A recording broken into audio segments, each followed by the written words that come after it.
ये महापुरुष हमें क्या सिखा रहे हैं? कई बार लोग कहते हैं ना कि बीच में दलाल की क्या जरूरत है, भगवान हो मेरे बीच में। तो दलाल तो पवन देव भी हैं, हवा ही तो दलाल है, एजेंट है। अगर हवा ना हो, पवन को एजेंट बोलते हैं। पवन, फूल की खुशबू तुम्हारे नाकों तक कौन पहुंचाती है?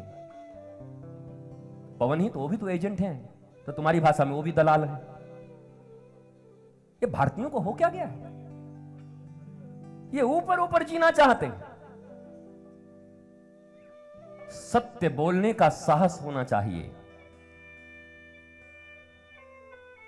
गंदगी स्वीकार करने का साहस होगा तो साफ हो पाओगे, और साहस ही नहीं है तुम्हें स्वीकार करने का, तो तुम साफ कैसे होगे? मलमूत्र पर अगर गुलाब की पंखुड़ियां डाल दोगे तो ये गुलाब की पंखुड़ियां भी 2 दिन में सूख जाएंगी, और तीसरे दिन फिर मल का गंध आएगा वहां से। ये वर्तमान समाज ने अपने विकारों पर गुलाब की पंखुड़ियां डाली हैं, एटिकेट्स के नाम पर और मैनर्स के नाम पर। Manners and etiquettes. आपको मैनर नहीं है? डोसा खाना आपको नहीं आता है कांटे और चम्मच से? हमको हाथ से खाना है, ज्यादा अच्छा लगता है। मैनर्स सिखा रहे हैं, मैनर्स। ये कांटा और चम्मच से डोसा खाएंगे तो ये मैनर्स है। ये 5 उंगलियों का विज्ञान नहीं जानते। पूरी विश्व की मेडिकल साइंस ने अभी तक मात्र 3% इजाद किया है, आविष्कार किया है। बॉडी के संबंध में उनका ज्ञान केवल 3% है। मन की बात तो छोड़ दो, बॉडी के विषय में भी 3% जानते हैं वो। और ये जीवन सुखी और दुखी मन के कारण होता है। जो मन के विज्ञान और टेक्नोलॉजी को नहीं जानता, उस व्यक्ति को पूरी दुनिया भी लाके चरणों में रख दो, फिर भी वो खुश नहीं हो सकता, आनंदित नहीं हो सकता। परंतु मैंने कल भी कहा था और आज भी कह रहा हूं, भले ही सुदामा हो, पर मन को जानने की टेक्नोलॉजी और विज्ञान ने गुरु ने दे दिया है, तो मुस्कुराता हुआ कृष्ण को भी नीचे बिठा सकता है। वो साइंस एंड टेक्नोलॉजी कब जानोगे? केवल external science and technology, science and technology, science and technology, science and technology. वैसा मुंह बना बना के बोलते हैं आजकल थोड़े पढ़े लिखे लोग। I don't believe in God, I believe in science and technology, science and technology. वो ऐसे बोलने से लग रहा है कि तुम कहां से ऊपर से उतर गए हो क्या? Science and technology, what do you mean by science? मैं तो विद्या के मंदिर में हूं, विद्या के केंद्र में हूं, ये कॉलेज है। साइंस की पूरी परिभाषा क्या है एंड टेक्नोलॉजी की पूरी परिभाषा क्या है? सीधी बात, तकनीक। और किस तकनीक की जरूरत है कि तुम गाड़ियों में घूम सको, तुम हवाई जहाज की यात्रा कर सको, तुम बाथ ले सको ऊपर से, बड़े बड़े टब बनवा सको? इसकी तकनीक की जरूरत है?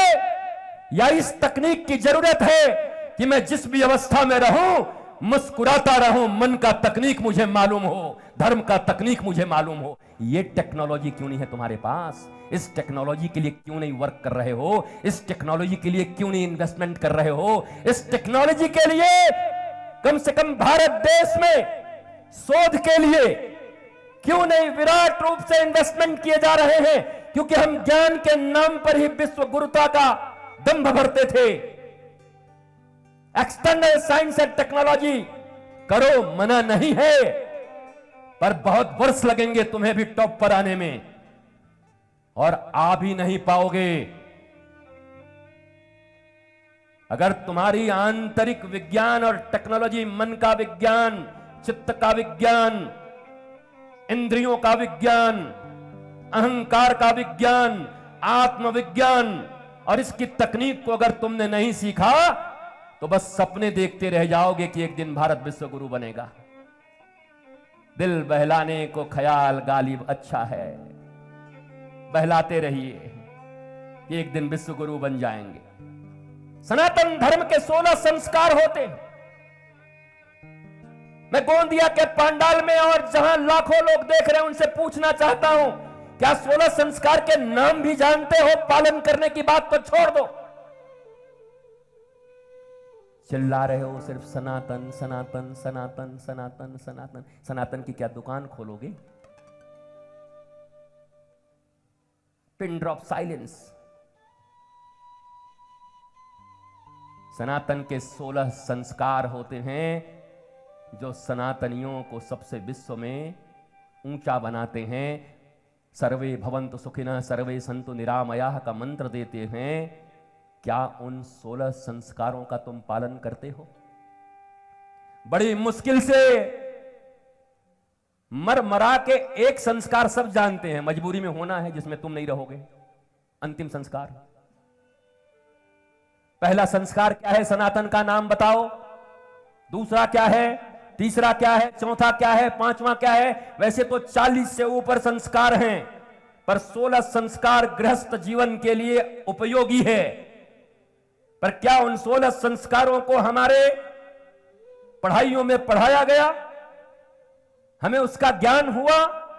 इसलिए मैं कहता हूं, भारत की शिक्षा नीति में धीरे धीरे परिवर्तन मत करो। तुम यहां बैठे हो पांडाल में, ऊपर से अचानक एक विषैला सर्प तुम्हारी गोद में अभी गिर जाए ऐसे करके, ऐसे नाग